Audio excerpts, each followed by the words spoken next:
घर ना आवे ना आवे। और तब तक प्रभु ने कुंती को खटखट दिया, खोलो। जो कहा कि दरवाजे खोलो। अब सुतपा भागी दरवाजे खोलवे के लिए। विदुर जी निकल गए, बोले तू ही खिलावे जो मन में आवे वो। अब प्रभु आए तो आसन डाल के बैठायो। विदुर जी निकल गए, महाराज खाए को कछु है ना है। बोले काकी भूख लगी है। तो केले रखे हुए थे, उन केले के छिलकों को काकी प्रभु के मुख में देने लगी और गिरी फेंकने लगी। बड़े चाव से कन्हैया उन छिलकों का भोग लगाने लगे। काफी देर हो गई छिलके खाते खाते। तब तक विदुर जी आ गए, बोले अरे पगली क्या कर रही है? अरे अलग हट, मैं खिलाऊंगा। अब विदुर जी भगवान को गिरी खिला रहे और छिलका फेंक रहे। तो कुछ देर बाद विदुर जी ने सवाल किया, कन्हैया सच बोलना, जो स्वाद तुम्हारी काकी के छिलकों में था वो इस गिरी में है या नहीं है? तो भगवान मुस्कुराए के बोले, काका चाहे बुरा मानो या भला, जो स्वाद काकी के छिलकों में था वो इस गिरी में नहीं है। आप जानते हैं ये छिलका और ये गिरी है, लेकिन मेरी काकी प्रेम के बंधन में ये नहीं जानती थी कि मैं क्या खिला रही हूं।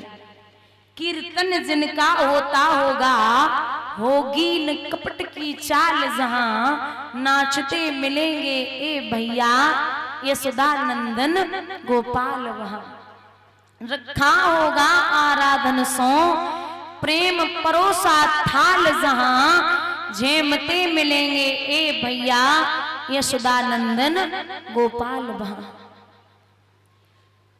यहां स्वयं परमात्मा पहुंचे, ध्रुव समाधि पे बैठा, जमीन पे ठोकर मारी है। ध्रुव के अंतःकरण में प्रभु की मूर्ति बसी हुई थी। जैसे ही ठोकर लगी, ध्रुव जमीन पे गिरने वाले थे, भगवान ने हाथों में ले लिया। और दादा जब हाथन में पकड़ो तो बाबुल की सूरत देख देख ध्रुव जी टकटकी लगाए गए। और जब याद मात की आई गई, नैनन से आंसू आए गए।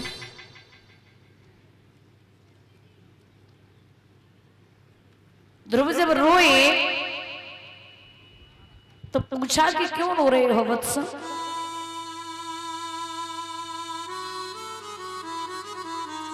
बोले मां की याद आ रही है। अरे तो देर हो गई आने में? बोले नहीं माधव,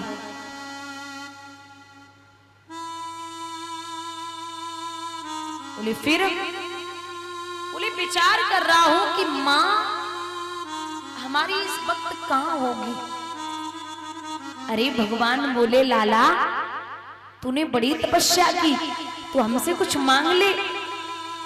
तो ध्रुव ने बड़ी प्यारी बात कही है कि मैं बेटा हूं हे नाथ पिता, तो तुमको ही सब चिंता है, तुम ही सोच कर बतलाओ इस बेटे के लायक क्या है। आप ही बता दो मुझे क्या चाहिए। और मैं निवेदन करूंगी कि पहले तो हम और आप इतने बड़े विद्वान, इतने बड़े भक्त हैं नहीं जो साक्षात ब्रह्म आके सामने खड़ा होके बोल दे कि क्या चाहिए। बाई चांस मान लो आ जाए भगवान और ये कहें कि आपको क्या चाहिए, तो कभी भी सोना चांदी धन दौलत हीरे मोती मत मांग बैठना। क्योंकि पहलवान के पास जाओगे ना तो कहोगे मुझे पहलवानी सीखनी है, धनवान के पास जाओगे तो कहोगे मुझे धन चाहिए। लेकिन जब भगवान मिल जाए और ये पूछ ले कि आपको क्या चाहिए, तो भगवान से कहना कि मुझे आप ही चाहिए। जब वो होगा तो आपको किसी और चीज की जरूरत नहीं है। एक प्रसंग आपको सुनाती हूँ रामचरितमानस का, कि जिस समय राम जी लंका से विजय प्राप्त करके आए थे, तो दादा विभीषण को लंका का राजा, पंपापुर का राजा सुग्रीव को, और स्वयं प्रभु अवधपुरी के राजा बने थे। लेकिन जो मैंने इसमें जो भगवान के भक्त हैं जिन्होंने इतना बड़ा काम किया, पर्वत उठाया, लक्ष्मण की जब शक्ति लगी बूटी लेके आए, अनेकों काम किए, लंका पे पूरी लंका में आग लगाई, कौन है वो? हनुमान जी।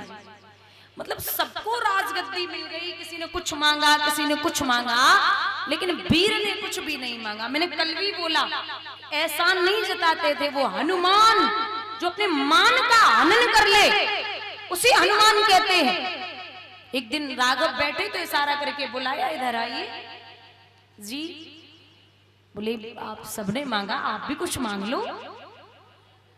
बोले नहीं प्रभु मुझे कुछ नहीं चाहिए। अरे बोले कुछ तो मांगो, कहां का पद दे दें, कहां का पद, कहां का पद दे दें। तो हनुमान बोले प्रभु जहां पद होगा वहां मद जरूर होगा। मद माने घमंड, अहंकार। बोले जहां पद होगा वहां मद जरूर होगा। बोले फिर कहा कि गद्दी दे दें।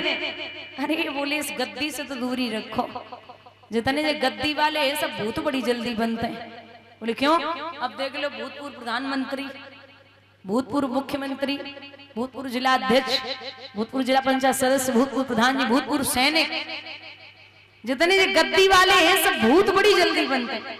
आपने भूतपूर्व प्रधानमंत्री और भूतपूर्व मुख्यमंत्री सुना होगा, लेकिन भूतपूर्व रामचंद्र, भूतपूर्व कृष्णचंद्र नहीं सुना होगा। थे, हैं और हमेशा रहेंगे।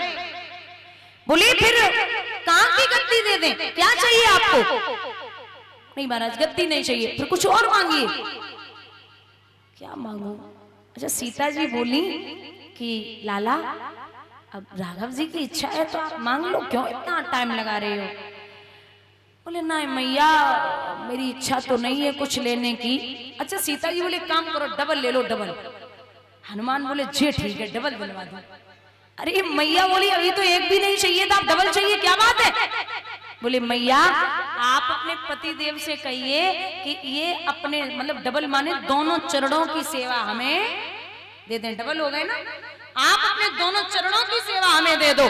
तो सीता जी आगे बढ़ी, राम जी ने कलाई पकड़ी और जवाब दिया कि आज एक पत्नी एक भक्त के आगे हार गई, इसलिए अब मैं कुछ नहीं बोल सकता। और हनुमान जी से कहा कि जाओ त्रेता तो छोड़ो, द्वापर कलयुग में भी जहां जहां राम के मंदिर बने होंगे वहां हनुमान जी की मूर्ति अवश्य होगी। जो पूरा मंदिर बनवा ले, जहां हनुमान जी नहीं होंगे वो मंदिर कभी पूर्ण नहीं होगा। बोलिए राघवेंद्र सरकार की। क्योंकि विद्वानों ने लिखा है कि जरा तारों से तारे मिला के तो देख, जरा मोहन को दिल से बुला के तो देख, हो प्रभु खिंचे हुए बंधे हुए चले आएंगे, हो प्रभु खिंचे हुए बंधे हुए चले आएंगे, हो प्रभु।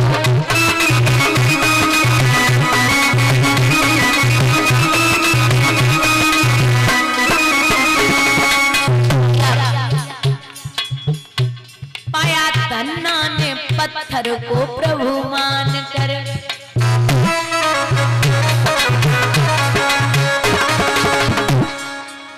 सबने एक नाम सुना होगा धन्ना सेठ का। लोग धनवान हो जाए ना तो बोलते हैं कि हाँ बहुत बड़े धन्ना सेठ हो तुम। ये धन्ना जो था ना ये 5 वर्ष का था। गांव में एक महात्मा आए तो संतों के पास या फिर लड्डू गोपाल रहते या सालिग्राम की मूर्ति रहती है। तो सालिग्राम जो होते ना वो एकदम बढ़िया पत्थर से एकदम चिकना चिकना सा पत्थर बहुत बढ़िया लगते। तो पत्थर था वो सालिग्राम नहीं थे। तो धन्ना सुबह सुबह उठा 5 साल का, ओ संत जी पूजा कर रहे थे, भोग लगा रहे थे, पत्थर की पूजा कर रहे थे। तो धन्ना को बड़ा बढ़िया लगा। धन्ना विचलित हो गया, बोले मुझे यही चाहिए। संत जी उनते बड़े विचलित है गए, बोले मैं नहीं दूंगा। तो धन्ना जब शाम को सो गए तो संत जी से मैया ने जवाब दो बाबा तुम निकलो, हम अपने बेटे को समझा लेंगे। तो सुबह ही सुबह दूर से एक वैसा ही पत्थर मैया ने उठाया और 5 बजे सुबह सुबह दरवाजे पे रख दिया। धन्ना आंखें खोल के उठे, बोले संत जी का? बोले वो तो चले गए, भगवान जी तुझे दे गए। अब वो जैसे ही धन्ना ने देखा बड़ा प्रसन्न हुआ। बोले सुन, वो तुझे पता है ना संत जी क्या करते थे? बोले मैया क्या करते थे? बोले भोजन खाते थे तो भोग लगाते थे, और भोग लगाने के बाद फिर पूजा पाठ इत्यादि स्नान सब कुछ करते थे। धन्ना बोला मैं खुद कर लूंगा। तो पंचामृत से स्नान कराता, भोग लगाता, अगरबत्ती लगाता, पूजा करता, धीरे धीरे शादी के योग्य होने लगा। एक दिन बाप ने बोला कि काम तो कुछ करता नहीं है, खेत की बुवाई होने को है, जा गेहूं की बोरी ले जा, खेत बो के आ।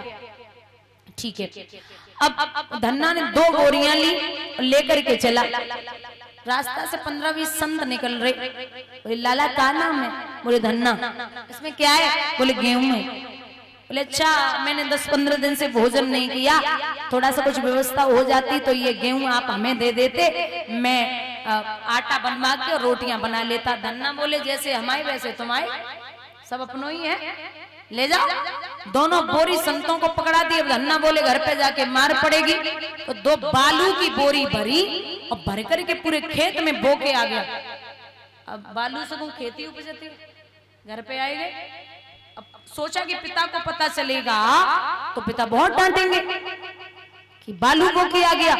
2 महीने के बाद देखा गया तो गांव वालों ने कहा धन्ना के पिता से कि खेती की बुवाई तो हर कोई करता था, अब की बार लगता है कि आपकी खेती भगवान बो के गए हैं। बोले क्यों? बोले ऐसा गेहूं जीवन पर्यंत तक नहीं निकलेगा जैसा गेहूं अब की बार आया है। बोले कैसी बात करते हो? धन्ना बोले जेब पिटवाए की नौबत लगावेंगे। अरे कहीं बालू से खेती आती है भाई? पिता खुद 3 महीने बाद देखने पहुंचा तो सच में इतना गेहूं है, इतना गेहूं है। जब गेहूं निकला है उसमें से तो धन्ना ने उस गेहूं को बेच के और गेहूं